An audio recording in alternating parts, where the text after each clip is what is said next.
Oi maranya kwa RAMOGI kamora maintiere machiegni chenro mar ang'ichwelo kawuono chieng' tarik 24 mar tich abich ka bende koro jopuonjre mar jo klas 8 timo ikruok margi ne penj mar KCPE mano penj mar klas 8.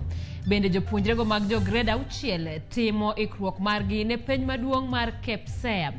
Bende odiochieng' ma kawuono oganda e gwenge ma Kayole koro timo chenro mag gayo landruok mar tuo mar nyaldiema ma bende koro sechopo e gwenge go ka oganda okwa mondo mi obed motang' ne tuono ma bende koro sani landre ahinya e counties ma pacho ka. Magi e weche ma wamiyo pek.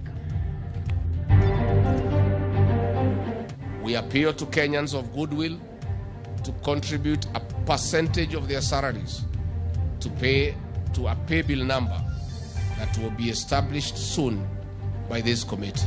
Jalup jatend piny Rigathi Gachagua okwayo jo Kenya mondo duso sachgi e konyo aguch oro e sama oyango kamiti madhi konyo e kedo gi midhiero mar oro. That we are having an outbreak of cholera in the county, and there was a caterer who gave food for the event, and there was contamination. Counties medo kaso kenge magayo tuo nyaldiema ka koro liekore ne nyaldiema omonjo kar dak ma Kayole Nairobi. Maka ji 20 yudi gi tuono e county ma Murang'a. Tumejaribu kwa sababu watoto wengi wamepangwa kwa ECD ndio watoshe. Imekuwa changamoto, lakini nashukuru kwamba tumeweza. Skunde mapacho katimo ikruok mogik ne penj mar grade 6 KPSEA kanyakla kod mano mar KCPE machakore juma manyien.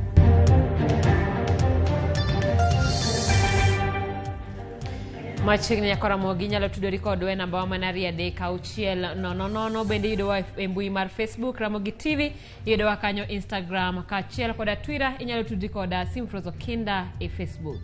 Machiegni nyinga Simfros Okinda, jaloko marwa Belinda Adhiambo. Apisas mag piny owacho mochung'ne chenro mage e kor gwenge mong'ere kaka National Government Administration omisiem mondo were gi weche siasa ka okamano to iriembo gi e tich. Jatend migawo mar arita maiye Kithure Kindiki oyango magi e nyasi mar sidho moko kuom apisas go e kar tiegruok mar Embakasi AP Training School. Jaelieta nigi mathoth. Kindiki oyango ni onge tich moramora motenore gi siasa mibiro mi apisas mag sirikal moting'o ruodhi kod commanders. We will not expect NGA officers to participate in extraneous activities, including politics. The policy of this administration is to create a professional national government administrative organ that can serve the country impartially, equally, and in accordance with the law. Leave political matters to politicians. Owacho ni tij apisas go biro mana dhi gi rango tije mag piny owacho e gwengegi kaluwore kod tijegi e okang' mar neno gi tiyo ma ok okete akweda moramora. Our work for those who are in this sector is to provide services to the people of Kenya, irrespective of their ethnicity, political affiliation, religion, or any other connection. Kamano bende, Kindiki omedo ni gibiro nono ruodhi kod apisas mamoko ka giromo bedo gi bunde, konyiso gi mondo gibi giti godo mana mar chwalo arita ne jopiny kokale chik. All chiefs and assistant chiefs will be vetted for suitability to bear arms so that they can be armed to support the security agencies in the areas that are affected by banditry and the threat of terrorism along the Kenya-Somalia border. Use that weapon within the law. Omedo ni mar konyo gi tayo tijegi e yono makare, piny owacho biro chwalo ne jolup county commissioners geche makonyo gi e chwalo tijegi. We already have the leasing program where we want to retain about 200 cars and acquire an equal number in the shortest time possible. And therefore, we want to ensure that within the next 3 months, every ACC will be provided with transport so that they can be able to deliver services to the people of Kenya. Kithure Kindiki bende nowacho ni giloso weche mag medo apisas mag arita tok thoth gidhi e yweyo kendo weyo fuok e sekta no. We expect the promotion of some officers to the next grade in a short while. Nyasini ne osidho jolup County Commissioners 448 e tiegruok manyaka sani apisas maromo 1,397 osekale. Jaelieta, Ramogi TV. Kweth mar Azimio omedo seyo piny owacho mar Kenya Kwanza motelie gi jatend piny William Ruto kagiwacho ni en mano mabiro tiyo gi oganda gi tok teko. E milome mane osom gi gavana ma Kisumu Ngire Peter Anyang' Nyong'o, jotelo ne oramo ni gibiro kedo aduwa mar neno ni lokruok makare ochopo e wang'e. Gavanas go bende ne ong'ado ni piny owacho nyaka bi ne ni counties oyudo pok margi maromre ma onge akwede. Kata kamano maling'ling lero ni romono ne oketo pek kaka Azimio biro bedo motegno kendo kanyakla nyaka giko. Romono ne oyuorie gi ogai mar Azimio Raila Odinga, Kalonzo Musyoka, Mikai Martha Karua gi manen gavana machon ma Kakamega Wycliffe Oparanya.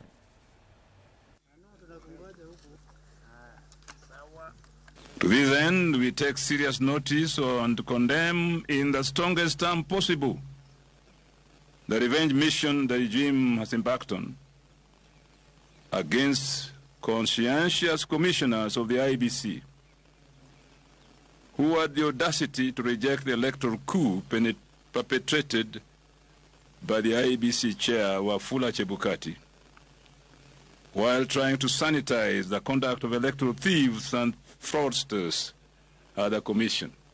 Chebukati tam mare onego beni rumo, onego beni sano se dekana na compulsory leave. Koro en to kod commissioner lek na gidongo onego beni gidhi compulsory leave, and that's what the coalition is demanding. To wacho bene ni we will continue to champion mondo mi wabedi proper governance pinyo mar Kenya. Nitie a deliberate effort, okay, by the ODA administration to cause division in the Azimio One Kenya coalition. And you already saw here, jok magi wacho no dhirigo nantieka kawuono te, and wago mbaka kendo koro waneno ni gik mang'eny mawachore go mana propaganda, and we will remain united together behind Raila Amolo Odinga, behind the other coalition leaders, and we have a plan for this country.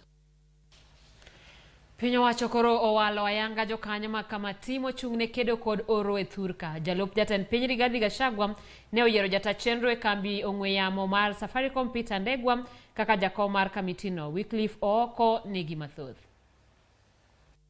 Ndalo mano kende tuk jatend piny Kenya William Ruto loso kamati marango weche mag oro e thurka.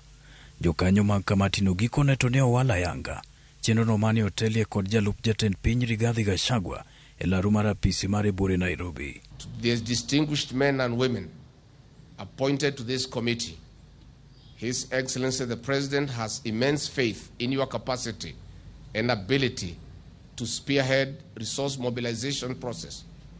Millions of Kenyans are looking up to you to deliver the promise that no life will be lost to hunger.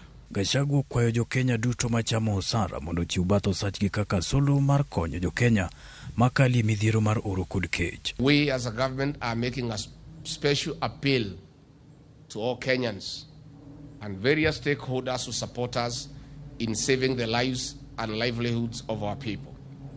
We appeal to Kenyans of goodwill to contribute a percentage of their salaries to pay to a pay bill number that will be established soon by this committee.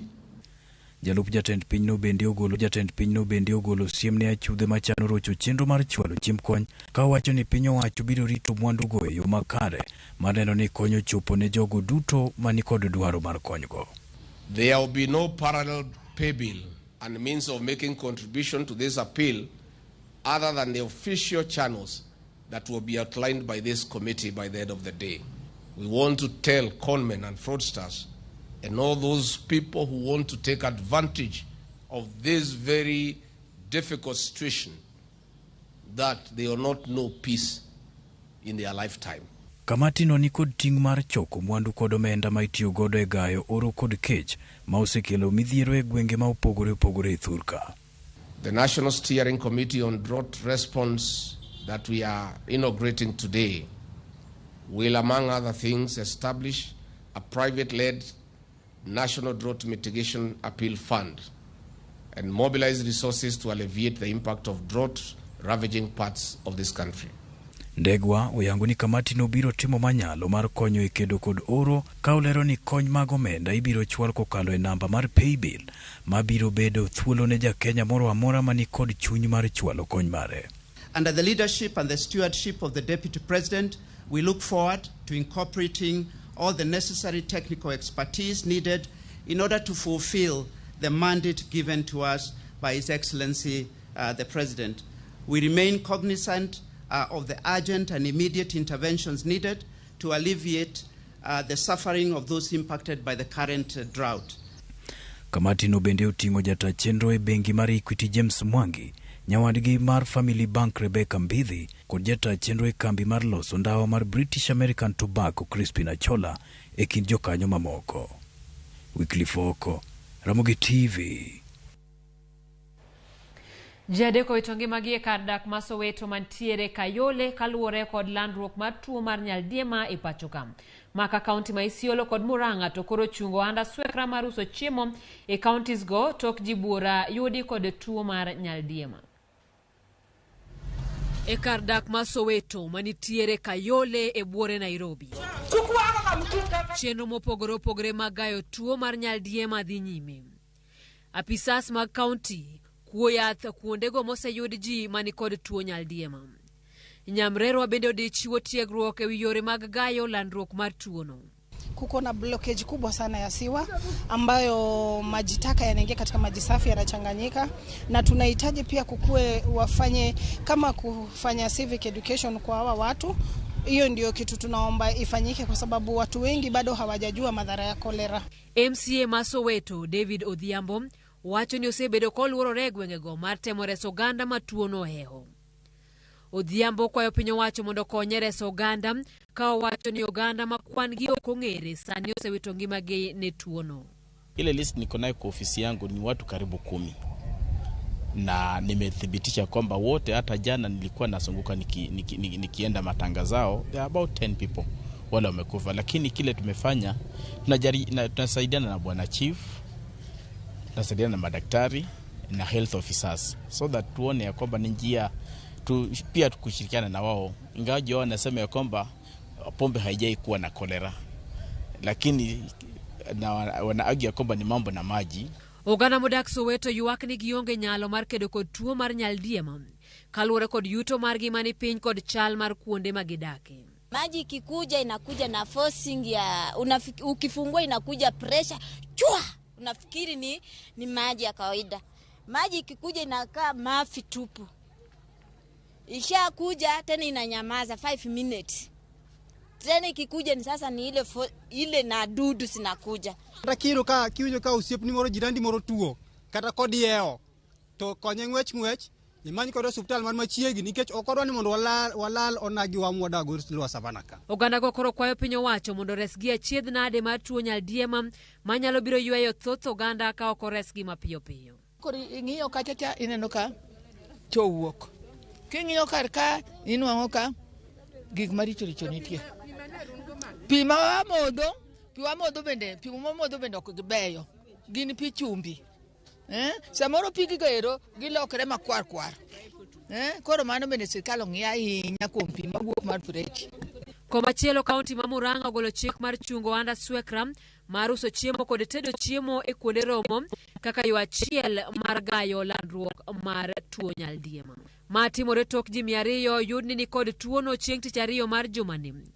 Jogi nodhi e nyasi mar rwako nyathi mayom kata baby shower e kar dak Mamumbi e boma ma Murang'a.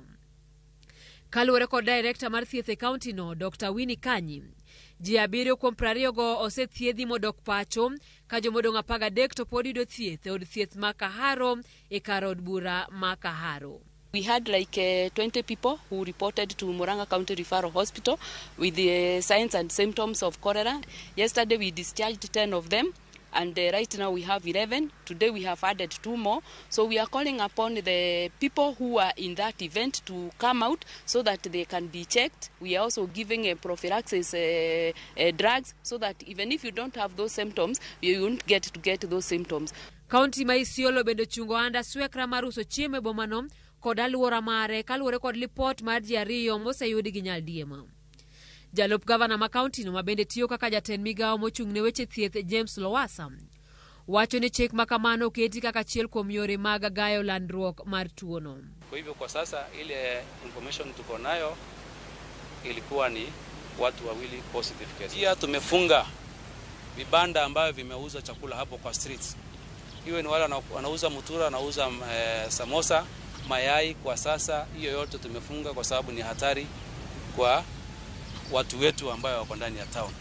Mpaka tuhakikishe kuwa tuko safe na all hygiene standards imetimia. Lowassa mabende laktaro kwayo kambi makeyo pie county no mondo ne ni pi magichiwo ne oganda ler ko wacho ni migawo mare oseketo ikruok makare mar kedo gi landruok mar tuono. Lipot mokwongo mar tuo mar nyaldiema noyangi e pacho ka dwe mar 10 higani ka piny owacho noketo okenge mopogore opogore matemo gayo landruok mar tuono. Duol makeyo yedhe pacho ka KEMSA oyango ni counties ma pacho ka nigi gopgi maromo bilion 3.2 makoro mono gi chwalo tijegi e yono makare. Magi ne oyangore kinde ma kamiti mar jood bura mochung'ne weche thieth timo limbe e kar kano yedhe ma Embakasi. Flora Tieno leronwa mathoth. Jata chenro mar duol makeyo yedhe e pacho ka Terry Ramadhani ne oyango ni gowi ma counties ni godo tok chwalo negi yedhe kod gige thieth osekudore mochopo bilion 3.2. Owacho ni KEMSA tiyo kanyakla gi riwruok mar governors eneno ni giyudo yore ma gowino inyalo chul e yo mapiyo. We have 3.2 billion that is owed by counties at the moment. And we are working very closely with the COG and county governors to get this money recovered. Kata kamano, kamiti mar jo od bura ma ochung'ne weche thieth kane otelne gi ja od bura ma Seme James Nyikal ne opoyo KEMSA kuom keto chenro manyasani makonyo tend counties kwayo yedhe kendo chwalo yedhe e yo mapiyo. What we call the fill order rate has improved. That is when the counties ask for drugs, what proportion of their request is filled, is met, and they have improved that. The turnaround time, when the counties ask for drugs, how long does it take for the drugs to reach them from the time they request? That has been very long. Now that also has improved. Kamano bende, Ramadhani owacho ni gisebedo gi ywarok makagi kacha kaluwore gi jotije mane ochung tich ka osekelo negi rem mag jotije. It is true that we have quite a number of areas that we need to work on, but we have come a long way from where this institution was, say, 2 years ago. Currently have about over 400 people working from the office, so we have good capacity. The people who are working from home are also coming in whenever there is need for people to boost up some operations. Kamiti mar jo od bura mochung'ne weche thieth bende ne osingo ni gibiro tiyo kanyakla gi duol mar KEMSA eneno ni chenro mag thieth obedo kare e pacho ka. We as the health committee will go deeper into this and we'll find out areas where, with the support of the health committee, working together with the Minister of Health and also working together with the health committee in the Senate, because the health committee in the Senate has more responsibility over the counties. So if we want to get into the issues of the county, we will have to work together with the health committee in the Senate. Flora Atieno, Ramogi TV. Kawadhi nyime ni piny owacho mar kaunti ma Siaya koluwo migawo mare mar thieth koro chako chenro mar tiego jotich mag ute thieth e kaunti no e wigayo midhusi mar Ebola masani ogoyo tach e piny libamba ma Uganda. Lipot wacho ni jopuonjre 8 nyowito ngimagi kaluwore kod tuoni gima koro miyo piny Uganda oloro sikunde mage jumbe 2 motelo ne chenro mar loro sikunde. Kaluwore kod apisa mochung'ne weche thieth e kaunti no George Ougo, chenro mar tiego jogo matiyo ute thieth nochakore juma mokalo ka apisas go ipuonje wi fwenyo, thiedho kendo gayo landruok mar midhusi mar Ebola. Ichano timo chenro no nyaka e sub counties duto e kaunti ma Siaya. Uganda Podi kwayo mondo med beda kicha ne tuono kaluwore ni kaunti no Masiaya okiewo gi piny mar Uganda. Cheno makamane siro kod bengi maduong' mar piny ngima.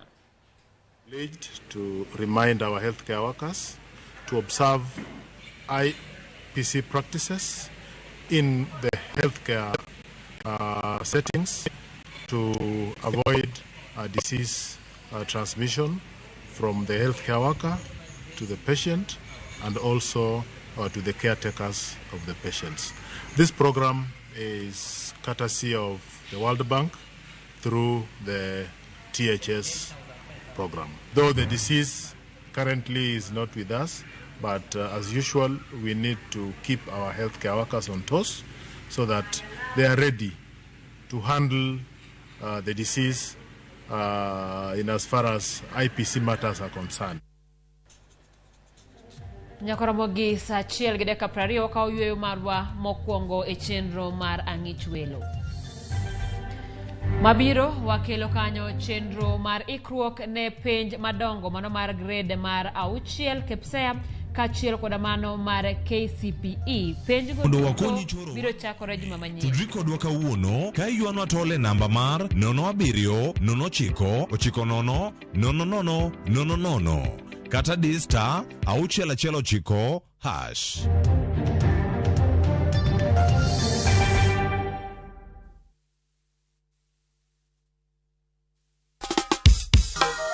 Oruwo daminga loyo yier rombo gi ng'eny. Jumbe oselokore dweche bende koro lokore higa. Tipo mari miero mar Ramogi TV dhialo higa achiel mar mimor kod lendo makare. Nikech mor marwa kodi kaka janeno marwa, Ramogi TV biro bago budho mara tipo e boma ma Kisumu. Tarik 2 dwe mar 12. Wabiro bedo gi jothumbe marauma e piny Luo ka wamiel kendo wagoyonu erokamano. Kadier bedo kodwa e chenro ni kaka sponsor, tudri kodwa e namba ni 0755414032 kata orno email e ramogisales@royalmedia.co.ke. Uduto orwaku. Ramogi TV en odwa. Dalina kona kama.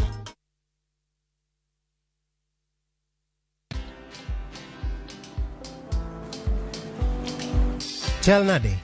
Chal ka gimi kaka ng'iyo sim gi pacha te, kiki ahinya. En mana ni osebedo e story ahinya.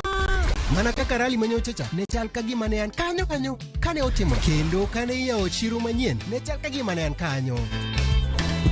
Sama ne imiyo welo mapacho ka nengo mogonyore nam chumbi, ne antie. In bende, inyalo bedo e story kamora mora. Download mana Citizen Digital. Bed iyo ng'ala manyime gi weche manyien ka gi tuch kod gik mamoko ka gi timore kendo pugre pachoka kod pinje ma oko.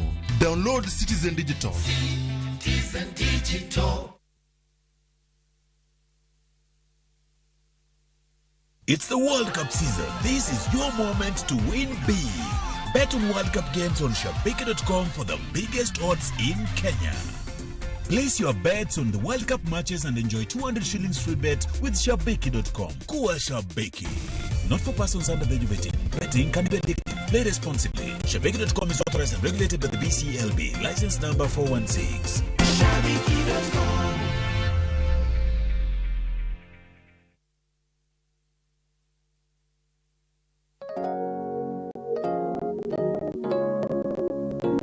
Tarehe 26 na tarehe 27 Kasarani Stadium.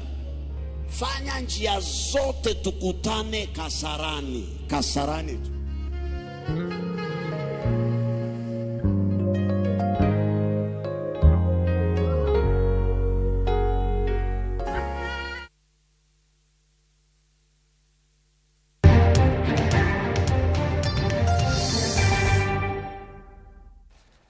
Machiegni kendo nyakaramogi obila ma alego usonga nono nek mar japuonjre mar kar tiegruok Masia Institute of Technology mane otimore otieno manyoro.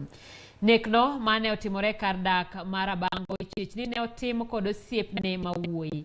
Jirandgi wacho ni ji ariyogo koka ne odonjo e odno mane odhiambo manyoro. Komanda mar obila ma alego usonga Benedict Mwangangi oyango ni achich ne ochiwore negi kendo gidhi nyime gi nono wachno.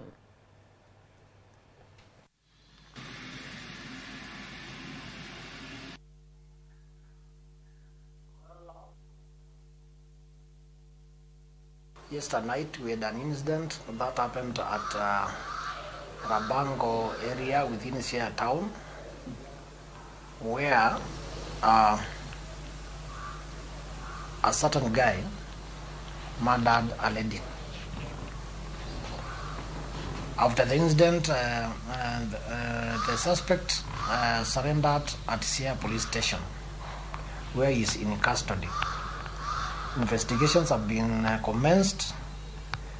The body of the late has been removed to Sia County Referral Hospital mortuary, awaiting autopsy. Anyo ane dala na to wachina ogo ko kimogo lai dala ni jo moko negrim ilandi moro mamalo kani to kaga se winjo tabira kawia to bas ka biro kata yudo ka en gimo setimre binya kono wayudo ko osetho kacha. Anyuola moro e kaunti ma Kisumu koro nigi lit gi kuyo kaluwore kod rochruok mar arita kwe gweng' ma Kisumu banka onegu wuongi. Nekni kod mamoko mosebedo gweng' ma Tiengre omiyo jogweng' otimo romo odiochieng' ma kawuono mar sumo paro e wi weche mag arita kwe e gwenge mayudore Central Kisumu Ward, Kisumu West Sub County e kaunti ma Kisumu. James Okoth nigi mathoth. E Second Beach pacha oparo gik moko milion 1. Kech ka koro ng'ato samoro biro gi lep police to maybe awacho ni samoro gin police moko. Koro kachaka chich to gin ji 2 then gin gi pala. Lwasi mar kuyo okwako dala jaduong' Edward Otiende bang' nek mar wuode jumbe 2 mokalo. Austin Okudo ne olalo ngimane e lwet jonjore mane omonje sa 3 mar otieno kagimanore kod bunde kaachiel gi pala. Kuom pacha taweni bunde cha en gimome bwogo waga abwoga. Samoro gidwa kawo gimoro nikech mabe duka. Koro an kadhi odhot cha tawinjo ka bunde omor. Tawacho ni maybe samoro ma gima ng'o. Koro an sama bunde omor ni ta an agora piny. Tawacho ni jogeri samoro goya. To ko muocho bunde tal abet piny. To wadgi cha olwar e wiya. Koro an atho gi sweta wadgi norwako sweta moting'o simni. Atho kode ma kai koro kalosi alinga to wadgi ne mago koko ogo kagimo gonduru kagimo loso gi jogi. Koro an kaka na bet ko wadgi dwa mo winjo ka bunde mar 2 kendo chak muoch to chikore. Mana we to na we kapudo ng'ang'ana gi jogo kech an na chikra. Koro kaka la dot machien mondo mi awuog oko. Tawinjo kogo lisasi moro kendo. Koro bang'e ka duogo mar mondo mi ang'ie nikech an nang'eni gidhi kode. Ta aduogo to ayudo kon oninde dier ot kanyo. Anyuola ne ywak kaluwore gi lit magin go kod fuok ma wuodgi oweyo gigo. Gitimo na malit. Nyathina no nyocha nyathina manyocha bet go piny manyalo pimo ga 1-2. Nyathina no nyocha nigi mpango makata Disemba ka nyocha pango ni odhi korgi chiyo wadgi maduong'. Oweya gi nyathi achiel pokoro mokata higni 2. Makata kada chako rito nyathino kenda pod akia. Kata kamano, giwacho ni nek mar wuodgi en mana achiel kuom midhiero mar rochruok mar arita kwe osekelo e alworano. En gima lit ka nyathi dhi adhiya malit kama king'iyo. Kendo en gima ber kata matin.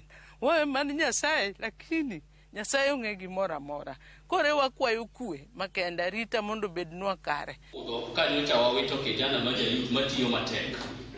Jogweng' koro odak gi luoro gino momiyo gibiro kanyakla mondo gitim twak e kindgi giwegi e yo mar sumo paro mar neno ni gijiwo weche arita kwe e yo makare. Nyaka koro wariw pachwa kanyakla mondo wang'i ni to ere kaka diang' wa ng'i jogi nikech jogi gin mana jok ma moko wadak go machiegni.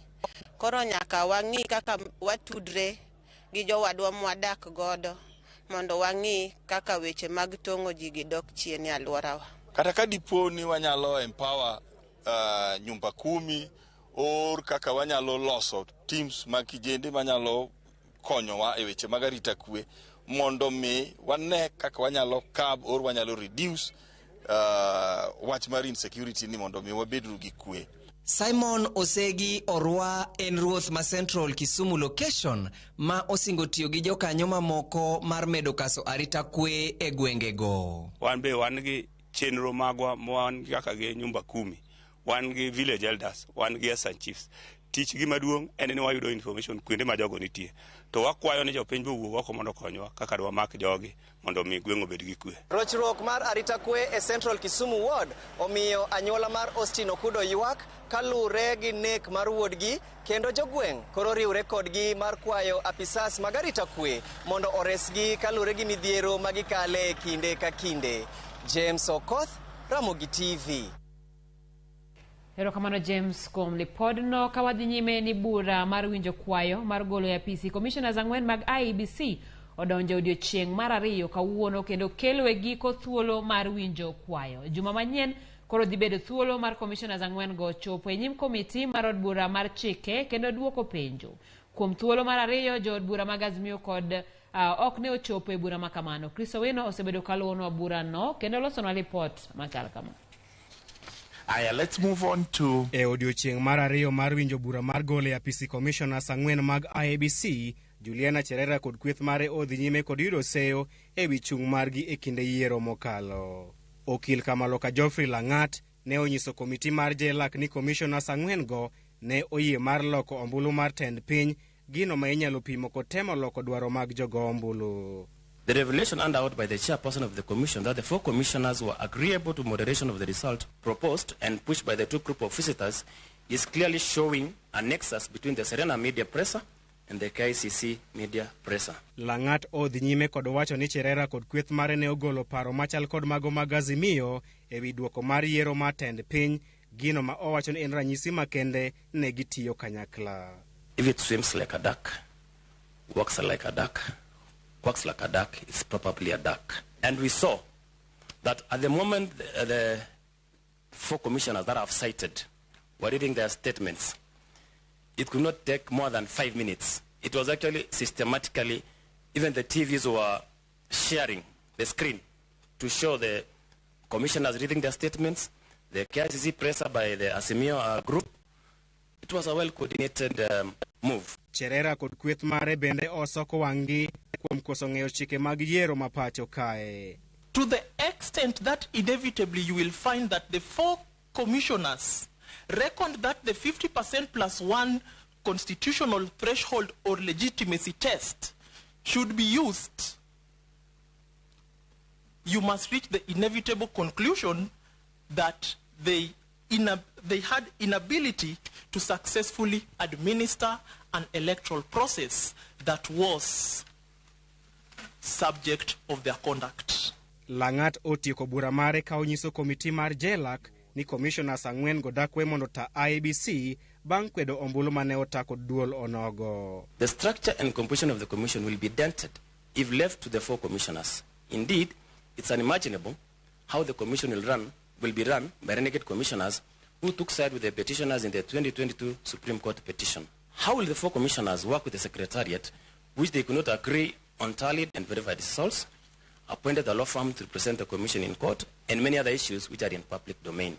Okil Kamaloka Jerry owuor ema oloro thuolo mar winjo bura mar diro ko Cherera 4 kama onyiso JLAC ni Irene Masit okoromo bedo commissioner mar IEBC kalore ne olaro kom od bura ma Elgeyo Marakwet e yiero mar 2017 kod otiko mar Jubilee. Article 88(2) subparagraph A1 of the Constitution expressly prohibits a person from being appointed as a commissioner of the IEBC if that person has contested for an election within a period preceding 5 years from the date of appointment.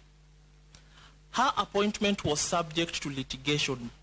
Bura makamano odhi nyime kata odoko ni okinde mag Cherera 4 kod jood bura mag Azimio okoyuoro e romo makawuono bende. We cannot have persons who have violated the Constitution being in office because of duties expediency.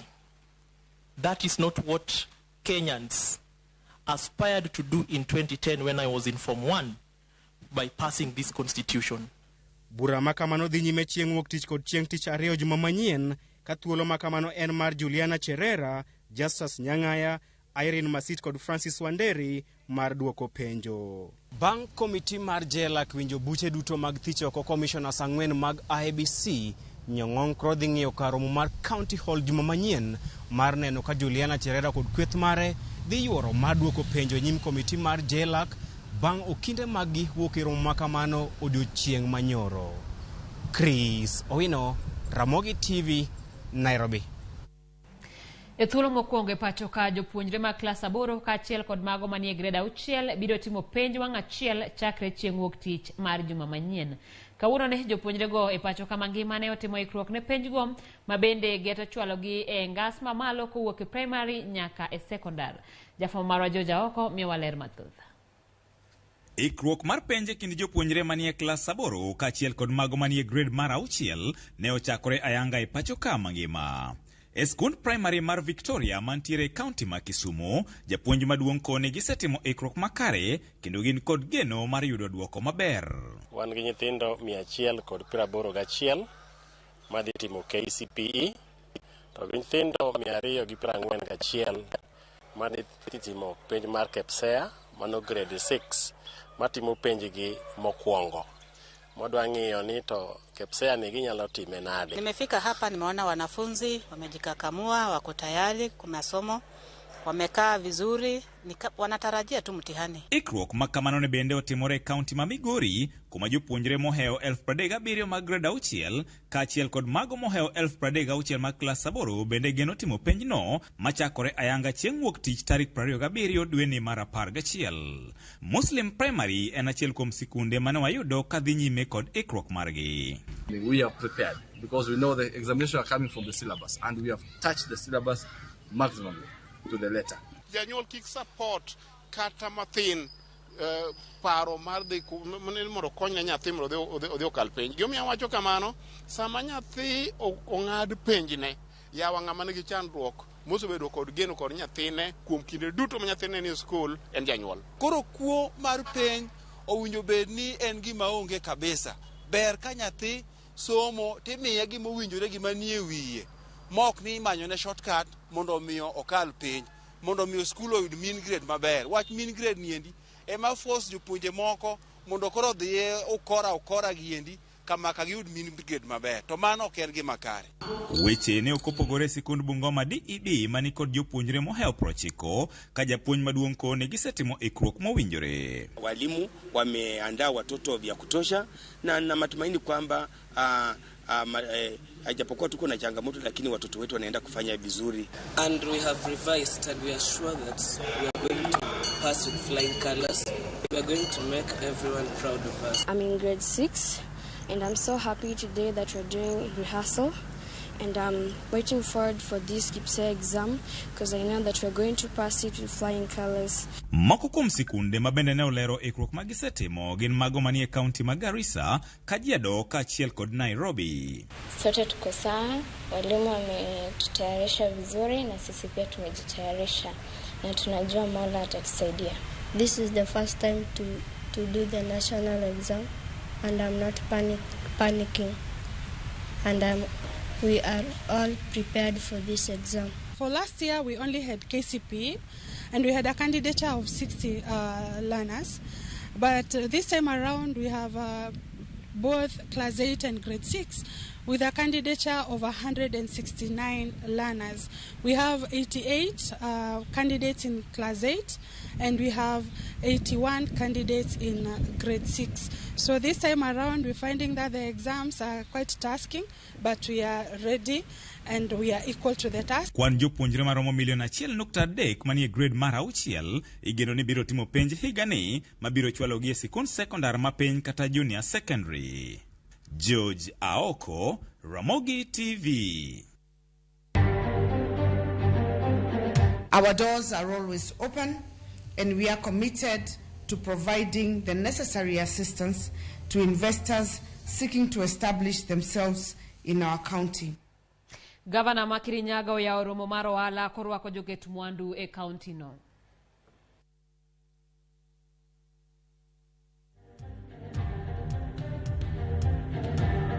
Mondo wakonyi choro wandi nyime. Tudri kodwa kawuono ka yuano atole namba mar 0709900000 kata D** 619 #.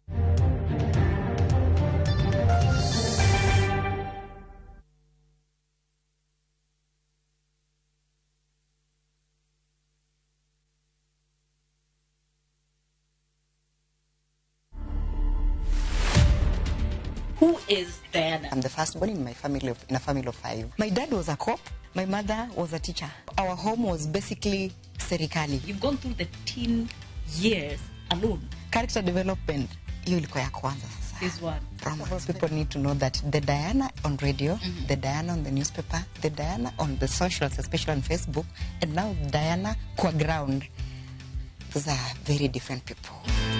To watch this story and more, download the Citizen Digital app today. Kenya's #1 app, Citizen Digital.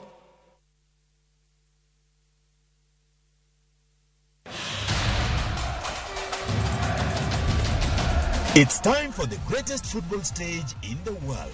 Hapa Shabiki.com tunakuletea the Qatar Jackpot. Rahisi sana. Correctly predict 6 World Cup games kwa shilingi 8 pekee and win 60,000 shillings za haraka kila siku. Tuma neno QJP to 29063. Believe it. 6 World Cup games, 8 bob, and 60,000 shillings cash is all yours. Play now. Strictly not for persons under the age of 18. Betting can be addictive. Play responsibly. Shabiki.com is authorized and regulated by the BCLB. License number 416. Shabiki.com.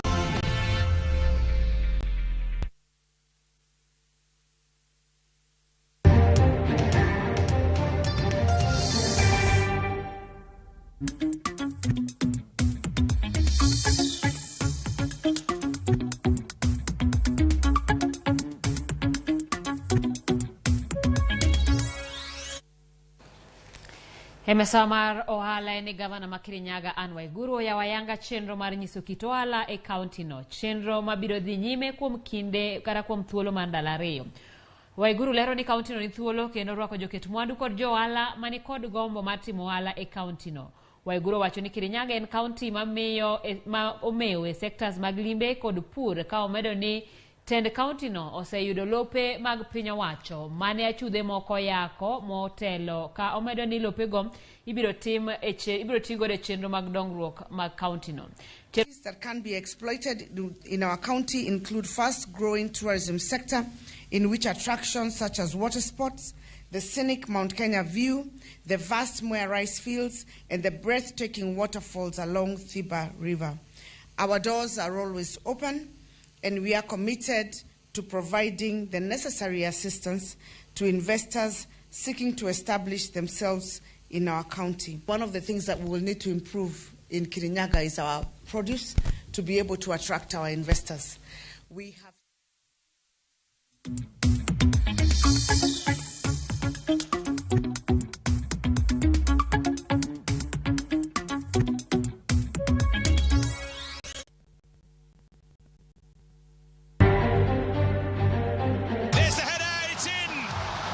Piny Senegal oloyo gonde 3-0 e tugo mane gitugo kod Qatar.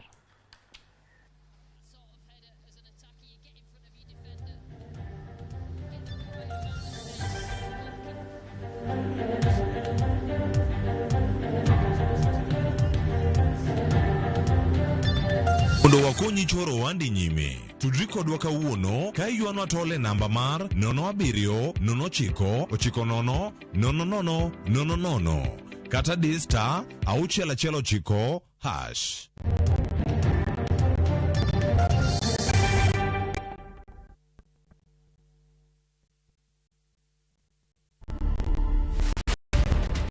Highway Secondary School is a school that is full of talent. We believe in producing all-round students. In the civil service, we produce quite a number of renowned people. The father to the current premier of the UK was actually a student here in 1966, and that is actually something to be very, very proud of. To watch this story and more, download the Citizen Digital app today. Kenya's #1 app, Citizen Digital.